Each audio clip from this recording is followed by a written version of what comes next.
According to you. This morning, radio according to Obuhle, radio according to True, radio according to you, Mpulapoli, Mbugeli, whoever you are, wherever you are, and whatever you're doing, thank you for joining us. You could have been anywhere, but this is where you chose to be. For that, you know. If you're passing by, man, we hope you like what you see and you become part of the family. We like that. Yeah, because we don't deal with passers-by. No, we don't do that. We know. By chance. Where they do that at? Where you're like, it was by chance. You stay. No. That's not gonna happen. Not on our watch, and definitely not on the clock that we use. Welcome to it. Good morning, Pepe. Hey man, it is a good morning. How's you doing? It's a good morning. Today I'm on a different energy. I'm on a different spiritual level. Mainly because of something that I just experienced and an interaction that I just had. An eye opener. An eye opener. Are we gonna talk about it later? We will talk about it later. It's interesting. Because maybe other people can relate. You've told me a bit about it, but maybe we'll unpack it and see if it's a unique situation, or if this is something. It happens a lot because in my head, it's just me. It was a TV thing, ne? But man, TV moment. I on the ends I got called, and surely not. Anyway, before we get carried away, let's get into some of the current affairs. I'd like to see what's happening. I know that this has happened so many times. Black leaders within the Democratic Alliance who get really top positions, and then round about the time where things start to go really sour, they start exposing what the environment really is like. Now, this is not about the DA.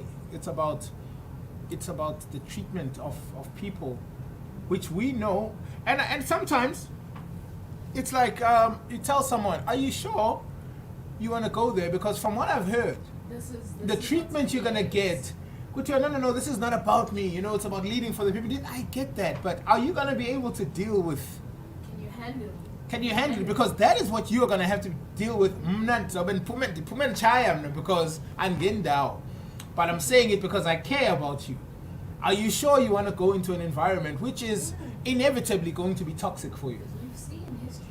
We've seen it, and we've seen very, very trustworthy people come back and say, and I gave my all, thinking. And it's crazy how they go in there knowing, and then they stay there, but upon them staying there, they recruit other black people on time. Yes. It is safe. This is where you should be. And it's just like, are you really doing it for the people if you know what is really going on? And it's sad when people are like, and you can tell what the intention was. Really, this person wanted to make a difference from the inside out.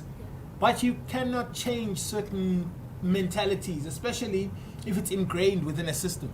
Also, because I think it's covert, when you get there, it's not as intense as the ones who've, just gone out of the party. Or when the party's not as vocal. It's covert, it's small things, so you don't really pick it up. You're like, I can deal with this. You expect the racism or whatever the dynamics are to be as bold and as loud on some, hey, you're not supposed to do this, you're black, but it's very subtle, so you're not sure if... And it is subtle, and I think that's the important part when you mention that.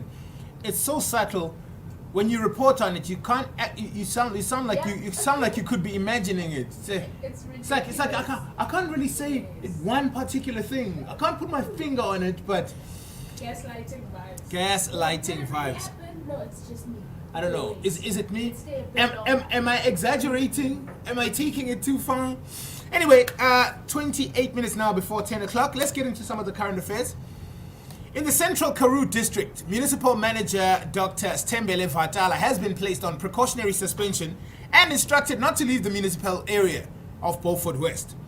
The Municipal Manager of the Western Cape's poorest region has been placed on precautionary suspension by the Central District Karoo Mayor Gayton McKenzie said this was because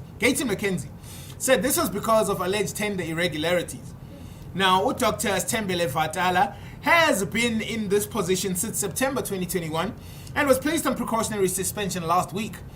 Now, The Central Karoo District Municipality, comprising of local municipalities of Beaufort West, Laingsburg, and Prince Albert, is one of the Western Cape's poorest regions in terms of economy and development. It's also one of the districts with one of the adverse findings in 2021 Auditor General's report on local government audit outcomes. On Monday afternoon, Gayton McKenzie confirmed that Vatala had been suspended following allegations of tender irregularities, but that he could not yet divulge the details. Vatala's precautionary suspension takes immediate effect with full benefits pending the finalization of the disciplinary investigation into the allegations leveled against him and any charges that may stem from the investigation.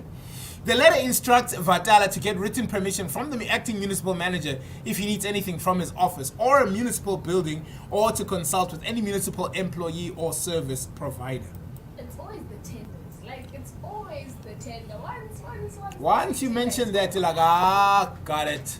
The downfall of a black man in politics, it's always either, a scandal, there's a woman involved, or it's a tender. Oh, and it's just like, guys, when do you learn?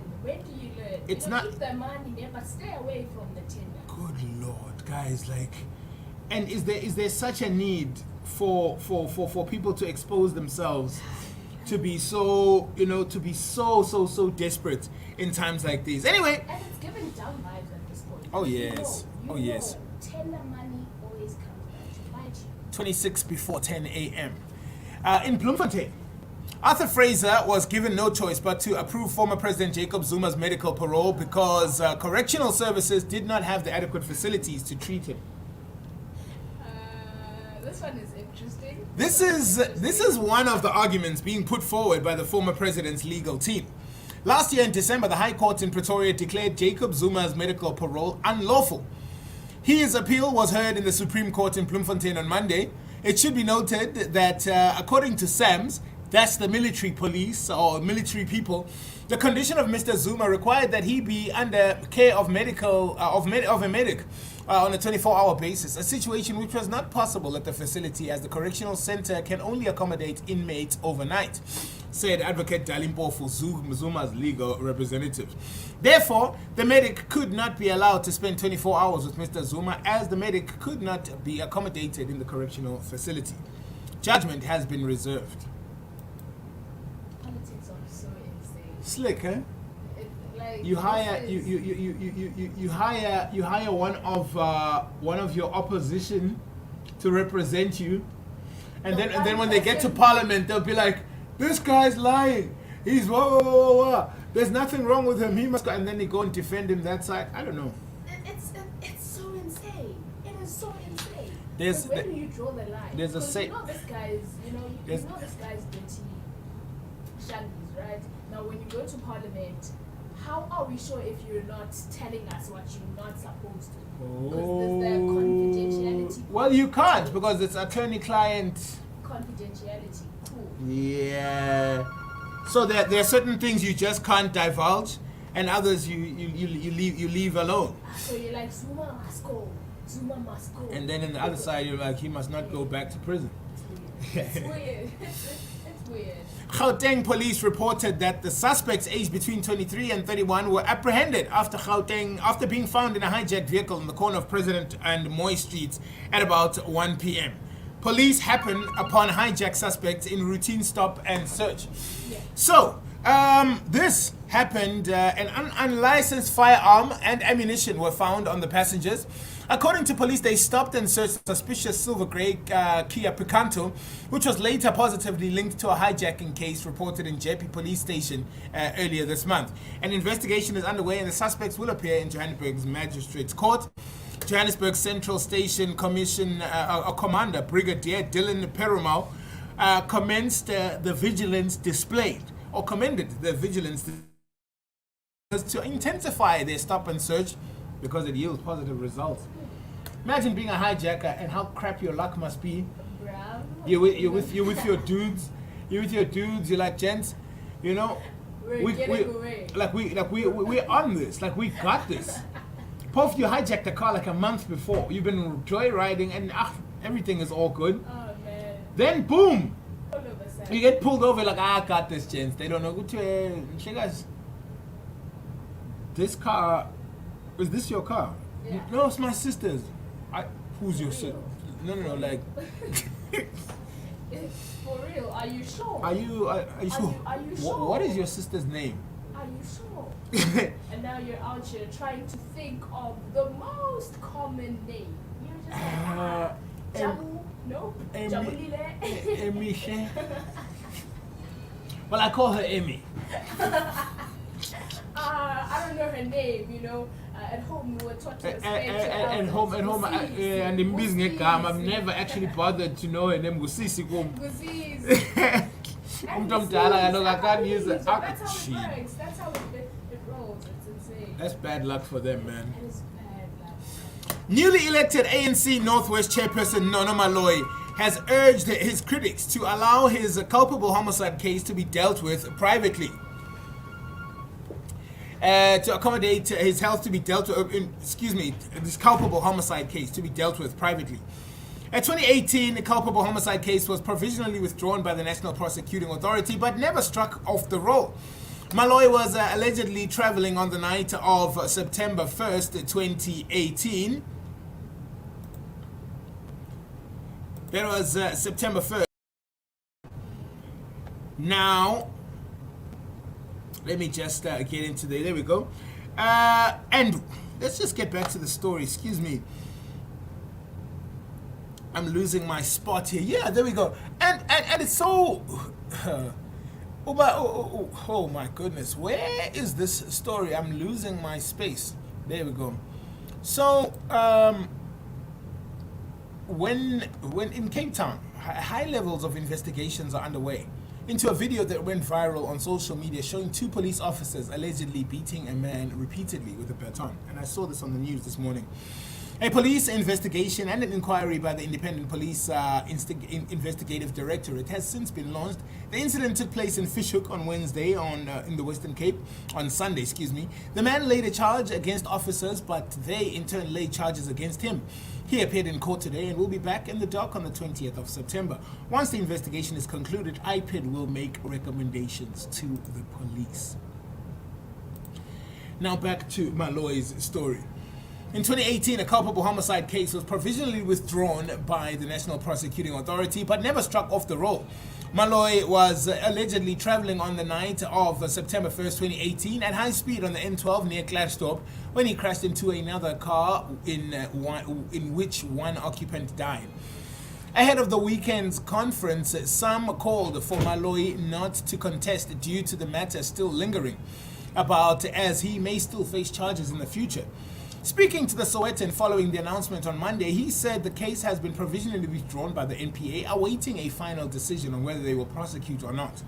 He said that is a private matter which must be attended to privately. We must not politicize it and must not mix it with the matters of politics and so on, because that thing was a road accident. Anybody can get involved in a road accident, even yourself from where you are sitting, he said. I think, Yannick, sometimes we should avoid making everything political. He had a culpable homicide case where somebody died in a car accident that he was involved in. That was 2018. Now that he's part of the new executive in the Northwest, people are like, yeah, but he killed somebody. No, guys, that is still under its own.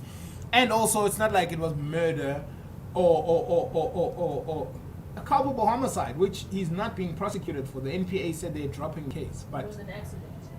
So let's not mix apples and oranges. And each loss of life is any easier, you know? But let's really, really, really avoid making a mouse out of... That's how the game goes. Act like you don't know, like that's the game. That's how it goes. That's how it goes. Don't hate the player, hate the game. Something like that. The ANC Women's League is calling for swift action on sexual harassment claims against Finance Minister Enoch Godongwana. It says it is unacceptable that there are reports of gender-based violence daily. A hotel employee in Kruger National Park opened a case against the minister in Skukuza in Mpumalanga. She is alleging Godongwana violated her while on holiday.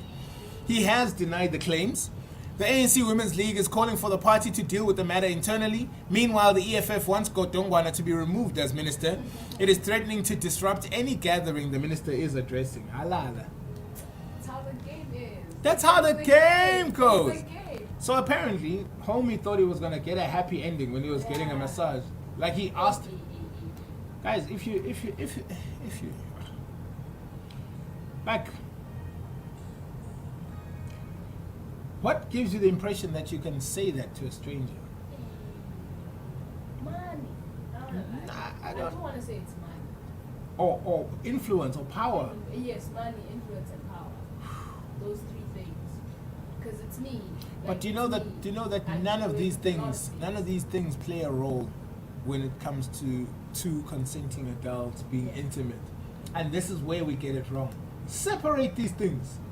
And you'll come right with all your decisions. Respect the person that you're trying to get next to. If baby agandifuni. And that's it. And uchilo aganipotanga, is that true? Nah, dog. Like nah. That's it. It's like awufuna namsebenzi. Umsebenzi akavumanga, awufuna umsebenzi. Awufuna pa. And that's also because they might have found somebody who's more suited for the job. Puma up, guys, like there's no need. There's no need to make a thing out of it. It's not gonna get you the job. And it's crazy how the EFF is already using this. Galogo. I love it. Those ones don't waste any time. So, Kupane is in talks with Herman Mashaba's Action SA with intent to join the party. The truth is, I no longer believe in the DA is a political vehicle that I joined in 2003. I do not feel that I belong in the DA. In 2003? That is a long time. That is 20 years ago. Literally, 19 years old. I was born in 2003, so hectic. I do not feel that I belong to the DA, that I have space to make a political contribution to my country, she said on Monday. Kupane has been a member of the DA for 19 years, 13 of them as an MP. While she expressed gratitude to the DA for giving her the opportunity to serve, she has claimed that the party had changed. According to Kupane, things became sour in 2020 after erstwhile leader Mmusi Maimane's departure. You are speaking to a free woman today. It's like I'm from prison, she said during a short phone call. It was bad. After Mmusi left, things were really bad. What I'm trying to say is it wasn't going in the right direction. You realized here that there is no longer a movement that I thought I'm joining to do what is right. But I'm grateful for the honor and privilege that was given to me to serve the people of SA. I leave without regrets and I leave with a clear conscience. They invested in me, those people. It is unfortunate that those who joined later wanted to change the organization. Kupane says she will hold a press conference on the 31st of August to elaborate on this talk about her future plans. August 31st will also be her last day as an MP, she said. You said these people don't live in the real world. For example, like, I served the people of South Africa. Who is the people of South Africa? Are you talking about Western Cape? And even in Western Cape, are you talking about Cape Town? The one side of Western Cape that is just lit. Like, who are you talking about? And also, when you say things changed, what changed? Guys, in that, oh my God. I guess tell us what's going on. We want to know. I guess this is what the press conference is going to be all about. Yeah, that is insane. I'm actually curious now. On the 31st of August. Now I'm curious. Okay. Because I think that's where files are going to come out. Because technically she's still a member of parliament for the Democratic Alliance, and so she can't really speak against the. But I think on the 31st, fireworks. What's going down? What's going down? Flames. It would suck if they don't reveal what was going on. Because I like Lucy now. Yeah, Lucy on Twitter is out here dropping out. This is what happened. You know, you can't say. Yes, but him too. You know, he went there against people's better judgment. Yeah, he was warned. You were told, fam, like, do not. He was told. And he was like, watch me work, fam, watch me work. Alright? I'm different, yeah, I'm built different. I'm built. Like water off a duck's back. Ha! Recently, Pitso Musimane clearly indicated that he had no intention to rush into another coaching job after leaving Al Ahly. Although the veteran coach had just penned a new 2-year deal with the Egyptian Giants, he dramatically requested clearance to leave after the meetings last month. Musimane enjoyed a famed coaching career at Mamelodi Sundowns as was involved as a national caretaker coach for 7 games in 2007. He went on to join Al Ahly in a high-profile move and won several titles in Egypt before prematurely opting out of his new contract. But despite the impact overseas, it's clear that Musimane had never lined up for a return to the Bafana job. After a recent CAF Champions Final League Champions League final, both AFCON winners, Alois Cisse and Mosimane, completed their CAF Pro license in Morocco, and the Senegal coach apparently expressed surprise that his South African counterpart is not in charge.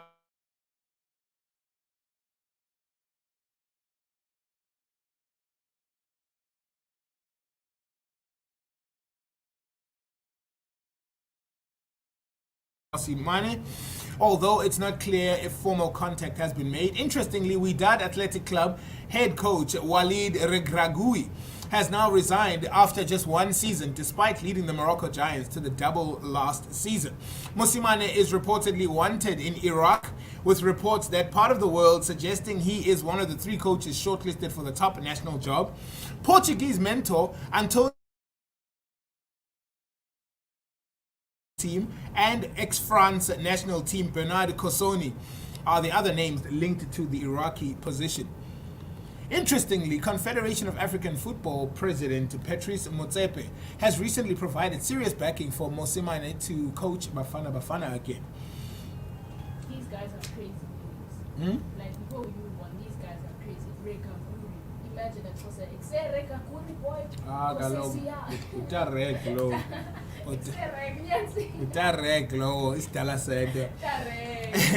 11 minutes before 10. Kenya's Electoral Commission chairman has declared Deputy President William Ruto the winner of the presidential election over the 5-time contender Raila Odinga. A triumph for the man who shook up politics by appealing to struggling Kenyans on economic terms and not on traditional ethnic ones. I like his suit. Yeah, no. I like the tie. Well, I like the fit. The entire thing. He's got some drip there. And it was picked out for the day. You know, like for that specific day where he just, walks up there as the president. It's just like been waiting for this day my entire life. Interesting stuff. And I mean, he is the president, so. Interesting stuff. You know. See what will happen. We love you guys. It is 10 minutes before 10, and you are welcome if you've just joined us. The hour is almost over. Closing out the hour with a double play of music. Going into the next hour, we've got a guest coming in at 20 minutes past 10. I'll tell you all about it when we come back after this. Terrestrial. We are KNR.